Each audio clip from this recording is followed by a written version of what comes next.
किसी गांव में एक बूढ़ा किसान रामलाल अकेला रहता था। उसकी एक छोटी सी झोपड़ी थी जो घने आम के पेड़ के नीचे बनी थी।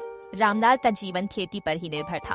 उसके बेटे शहर में बस गए थे और अब शायद ही कभी उससे मिलने आते। पर रामलाल को अपनी मिट्टी से इतना लगाव था कि उसने गांव छोड़ने के बारे में कभी सोचा ही नहीं।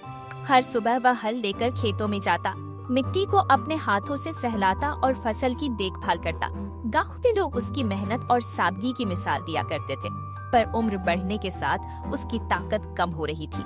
एक दिन तेज बारिश और तूफान ने उसकी फसल को बर्बाद कर दिया। रामलाल निराश होकर खेत में बैठ गया। उसकी आंखों में आंसू थे, पर उसने हार नहीं मानी।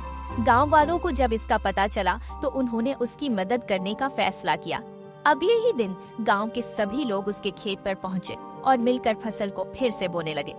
रामलाल की आंखों में खुशी के आंसू आ गए। उसने महसूस किया कि परिवार केवल खून के रिश्तों से नहीं बनता, बल्कि प्यार और सहयोग से भी बनता है।